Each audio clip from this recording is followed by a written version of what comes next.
తిరుమల తిరుపతి దేవస్థానంలో లడ్డూ ప్రసాదంలో ఇవాళ చెప్పాడు. హిందువులు నూనె తీసి ఇడు చూశాడా ఈ ముండ చెట్టకూడదు కానీ నేను ఇక్కడ ఏమన్నా అసలు ఊరిలో ఇప్పుడు నీ ఇంటికి వచ్చామండి. నీ ఇంటికి వస్తే మంచినీళ్ళు ఇచ్చావు, ఏదో ఒక ద్రావకం చచ్చిపోయేటట్టుగా నాకు ఇస్తావా నువ్వు చెప్పు. తిరుమల తిరుపతి దేవస్థానం అంటే పవిత్రమైన దేవాలయం. ఆ దేవాలయంలో జంతువులు అంటే నూనె తీసి కొవ్వు తీసి ఇచ్చాడని ఇవాళ పేపర్లో ఇవాళే చదివా. అది నిజమా అబద్ధం ఆడు ఎందుకు చెప్పాలి? ఒక చంద్రబాబు నాయుడు అంటే ఒక సీఎంగా ఉన్నప్పుడు మంచి మాటలు మంచి ద్వారం ఉండాలి, అంతేగాని చెడు బతికిన మాటలు చెడు బతికిన వ్యవహారాలు చెప్పకూడదు. అవునా కదా? అది మరి అలా ప్రసాదంలో అలా దేవుడి ప్రసాదంలో అలా కలిపే అవకాశం ఉందంటారా? అవకాశం ఏమి ఉండదు. అక్కడ ఎంతమంది ఉంటారు? బోళ్ళు ఎంతమంది ఉంటారు. నువ్వు అక్కడే ఇప్పుడు ఊరికి నువ్వు స్టేజ్ ఎక్కాలనుకో, నువ్వు ఉంటావు నేను ఉంటాను 10 మంది ఉన్నాను. ఊరికి ఎక్కనిస్తారా? అంత తేలిక ఎక్కనివ్వరు.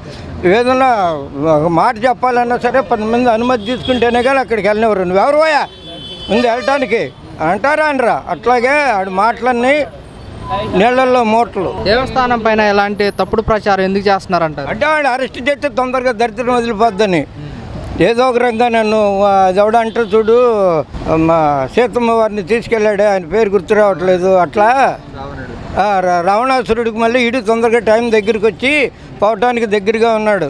తిరుమల తిరుపతి దేవస్థానం లడ్డూలో కొవ్వు పదార్థం కలిపారంటూ కూడా చేసిన ఆరోపణలు ఎలా చూస్తారు? అవన్నీ ఒట్టి మాటలండి, జరిగిన మాటలు కాదు అవి. ఏంటి నిబంధనలు వేయటానికి అట్లా చెబుతున్నారు. అవి పథకాలు ఇవ్వాలంటే ఇసుమంటి మబ్బులో పెట్టి ఆ పథకాల గురించి మాట్లాడుకోకుండా జనాన్ని ఈ రకంగా చేస్తున్నారు. ఒకటి లేని వాటిని లేపుకొస్తా ఉండారు. ఈ పథకాల గురించి అయితే చెబుతలేదు కానీ అవన్నీ అయితే పాత్ర వేసిన వాటిని తీస్తాము ఉందాము అనే లైన్లో ఉండారు. అంటే ఆ ప్రసాదంలో అలా కలిపే అవకాశం ఉందంటారా? ఎట్లా ఉంటుంది అవకాశం దాంట్లో? నేను నెయ్యి ఎట్టగలుగుతుందో నెయ్యే కానీ నీకు కొవ్వు ఎట్టగలుగుతుంది. పని చమురును గీత చమురు ఈ కలుగుతాయా? తినేటప్పుడు వాసన రాదా? లడ్డు వాసన వస్తుంది కదా, దేని వాసన దానికే వస్తుంది కదా. మంచి నూనె వస్తుంది, సన్ఫ్లవర్ ఆయిలే వస్తుంది, గొడ్డు కొవ్వుది కానీ వస్తుంది, పంది చమురు కానీ వస్తుంది. అవన్నీ ఎట్టగలుగుతాయి అని ఇంట్లో చెప్తారు నిబంధనలు. అయితే చంద్రబాబు నాయుడు గారు చెప్తున్న మాట ఏంటంటే, మేము ఇది కూడా ఈ లడ్డు కూడా రిపోర్ట్కి ల్యాబ్కి పంపించాము, ఇది కల్తీ అని తేలిందని చెప్పేసి కూడా చంద్రబాబు నాయుడు అంటున్నారు. చంద్రబాబు నాయుడు అంటే మరి ఇది మేము చేయలేదని ప్రమాణం చేస్తున్నారు. ఆ ప్రమాణం చేయమని వాళ్ళు కూడా వచ్చి వాళ్ళు చేయలేదు, మేము తప్పు చేయలేము, మేము రా మరి అని వాళ్ళు అంటున్నారుగా. నువ్వు వెళ్ళు మరి, నువ్వు అక్కడికి ఇవాళ నువ్వు గవర్నమెంట్లో ఉన్నావు కాబట్టి నీ పక్కే చెబుతాడు. నువ్వు గవర్నమెంట్లో ఉండవు కాబట్టి నీకు చెప్పాలి కానీ ఆడికి చెప్తే సుఖం లేదుగా, మళ్ళీ 5 ఏళ్ళు బాధపడాలిగా. అందుకే నీకే మేలు చెబుతాడు. ఎక్కడికి వెళ్ళినా వాళ్ళకే చెబుతారు, ఏదైనా కథం వాళ్ళకి చెప్పరు కదా.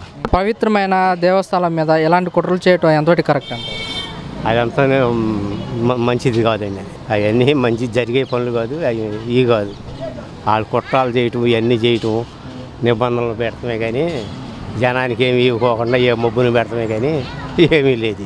వైసీపీ ప్రభుత్వం మీద వ్యతిరేకత వల్ల మా కూటమి ప్రభుత్వానికి పట్టం కట్టారంటున్నారు కదా.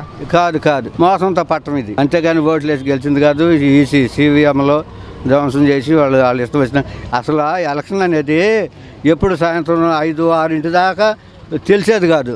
11 సాప చుట్టేస్తే వీళ్ళు అయిపోయిందని 11 సీట్లు అట్ట పెట్టి కూకుని అయిపోయింది అన్నారు. ఏమైంది? అవన్నీ పెట్టలేను VMలు ఏమైనాయి? అవన్నీ ఎవరైనా నిగదీశారా? లేరు. వీళ్ళు మనకంటే మనం ఫుల్ మెజార్టీలు ఉండాలన్న ధీమాతో వీళ్ళు ఎక్కడోళ్ళు ఉన్నారు. వైసీపీ వాళ్ళు వాళ్ళేమో ఎక్కడ సాప చుదురేసుకుని ముగ్గురు కలిసారుగా. కేంద్ర మోడీ గారిని ఆయన గారిని కలుసుకున్నాడు కదా. వీళ్ళందరూ కలిసి కుట్రతో చేసింది కానీ ఆ ప్రజలు వేసి ఓట్లు వేసి గెలిచిందేమో కాదు మమ్మాటికి. ఇప్పుడు వాళ్ళు ఏమంటున్నారంటే టీడీపీ వాళ్ళ ప్రభుత్వం అధికారంలో ఉంది కదా, మేము ఎందుకు అలా చేస్తామంటున్నాం. ఎందుకు చేస్తామేంటి? గద్దెక్కినోడల్లా నేనే చేశాను అనుకొస్తాడు. ఏం చేశాడు ఇప్పటికి? ఏం చేశాడంట? విజయవాడ చూడు, ఎప్పుడన్నా అంత ఆకాశం ఉందా? అంత వేల మంది 60 మంది చచ్చిపోయే కారకుడు అయ్యాడు. ఎందుకు అయ్యాడు? నువ్వు నిర్లక్ష్యం చేత. అదంతా మునిగిపోవటం ఏంటి?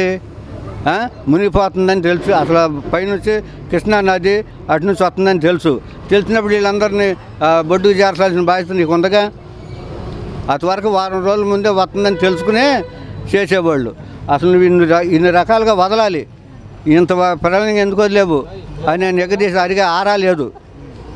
నువ్వు మెల్లకుండా కూకున్నావు నీ పనుల మీద. నువ్వు ఎంతసేపు వీళ్ళ మీద బురద చిమ్మటానికి ఈ కార్యక్రమంలోనే ఉండవు కానీ వరద వస్తుంది వీళ్ళని ఒడ్డుకు చేరుద్దాం చెందుదామని ఏమన్నా లేదు నీకు. గత వైసీపీ ప్రభుత్వం వల్లే బుడిమేరకి బాగా వరద వచ్చిందని చెప్పేసి అంటున్నారు కదా. వరద వచ్చింది సాఫీగానే పొలాల మీద ఉంటే ఎక్కువనే వెళ్ళిపోయింది.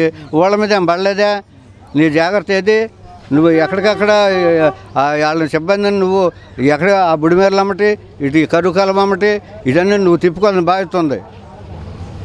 ఇటు వరకు వచ్చిందంటే అంటే వణుకూరు నుంచి కూడా ట్రాక్టర్లు వెళ్ళి ముందు జాగ్రత్త కోసం వెళ్ళి మట్లు పోయి వెళ్ళసి వస్తే పోతానికి సిమెంట్ అంటే ఇసుక కట్టలు వెళ్తే చేస్తానికి ఇవన్నిటికీ మా ఊరు నుంచి కూడా వెళ్ళి వణుకూరు నుంచి కూడా మొద్దూరు కట్టకాయ అంత జాగ్రత్త పట్టుపత్రంగా ముందు తెలియపరచాలి. వాళ్ళు ఎంతసేపు అబద్ధాలు ఆడానుగా మేము ఎక్కాలి అని హింసించాలి, తప్పుడు కేసులు పెట్టాలి. ఇప్పుడు పిల్లలకి 15,000 ఇస్తామన్నారు ఒక పిల్లోడికి. నాకు 3 పిల్లలు. 9వ క్లాసు పెద్దోడు, చిన్నోడు 6వ క్లాసు, పిల్ల 3వ క్లాసు. లేవు బుక్కులు లేవు. పిల్లలకి అన్నం కూడా సరిగ్గా బాగోట్లేదంట. మా పిల్లలు ఇటువరకే వెళ్ళిపోయేవాళ్ళు. పప్పు చెక్కలు ఇస్తే తెచ్చుకు తినేవాళ్ళు. 3 పిల్లలు వెళ్ళి తినేవాళ్ళు. వెళ్ళిపోతామమ్మా అన్నాను కానీ వాళ్ళు ఇప్పుడు వాళ్ళ అమ్మ క్యారేజీ కడితే కానీ వెళ్తారు స్కూల్కి. ఏంటమ్మా అంటే బాగోట్లేదమ్మా, పురుగులు ఉన్నాయి అవి ఉన్నాయి అని చెప్పని అంటున్నారు. 3 పిల్లలకు కూడా ఇంటికాడ నుంచి క్యారేజీ పంపిస్తున్నామండి. అవునండి. గత ప్రభుత్వంలో ఎలా ఉంది స్కూల్స్? ప్రభుత్వంలో బ్యాగులు 3 ఇచ్చేవాళ్ళు, 3కి బుక్స్ ఇచ్చేవాళ్ళు. ఏదో లేని ఏదన్నా ఉంటే రాస్తే 1-2 కొనుక్కొచ్చినేవాళ్ళే. మొన్న మాస్టర్లు రాసిస్తే మొత్తం బుక్కులు అవి కొనుక్కొచ్చా. పిల్లలకి బ్యాగులు కూడా కొనుక్కొచ్చాము, ఏమీ ఇవ్వలేదు. మరి మా ఆవిడకాడ 15,000 వేస్తాం, 1,500 వేస్తామన్నారు. నెల 1,500 వేస్తున్నారు అని అంటే నేను లైన్లో ఉండేవారు. నీ అమ్మ నెల 1,500 వస్తే బాగానే ఉండదు, వేసేస్తారు కదా. నేను ఏమీ లేదు. క్యాష్ సర్టిఫికేట్ అన్నారు, ఇన్కమ్ సర్టిఫికేట్ అన్నారు. అసలు మీది ఎక్కడ, మీకు ఆస్తి ఏంటి, మీరు ఎవరో పుట్టారు, మీరు ఎట్ట పుట్టారు, ఎప్పుడు పుట్టారు, ఇవన్నీ అడుగుతున్నారు. అవన్నీ ఎక్కడ ఉంటాయి? ఇప్పుడు మేము మనుషులమేగా, పుట్టి 42 ఏళ్ళు. మా ఆవిడకి 20 ఏళ్ళు దాటినాయి కదా. అవన్నీ అప్పుడు లేని ఇప్పుడు వచ్చి అడిగితే ఇప్పుడు ఎక్కడ తెస్తాం? దొరుకుతాయా?